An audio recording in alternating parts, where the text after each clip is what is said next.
সংবাদ প্রতিবেদন voice over script. আগারগাঁওয়ে নিষিদ্ধ আওয়ামী লীগের মিছিলকে ঘিরে উত্তেজনা ছড়িয়েছে। আইনশৃঙ্খলা রক্ষাকারী বাহিনী 2 জনকে আটক করেছে। এদিকে সাধারণ মানুষ আবারও আওয়ামী লীগের সুশাসনের দিনগুলো ফিরে পেতে আগ্রহী বলে মত প্রকাশ করেছে। দক্ষিণ এশিয়ার ভূরাজনীতিতে ভারতের সাথে সুসম্পর্ক বজায় রাখা ছাড়া রাষ্ট্র পরিচালনা করা যে কঠিন, বিশেষজ্ঞরা তাও মনে করছেন।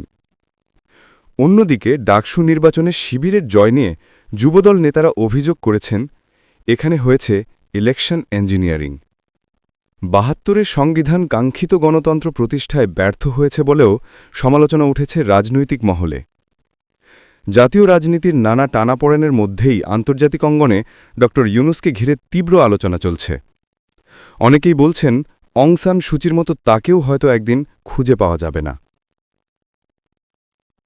বাংলাদেশের ইতিহাস, ভূগোল এবং সামাজিক বাস্তবতা কখনোই সাম্প্রদায়িক বিভাজনের জন্য তৈরি নয়, অথচ এক শ্রেণীগোষ্ঠী দেশকে অস্থিতিশীল করার চেষ্টায় লিপ্ত।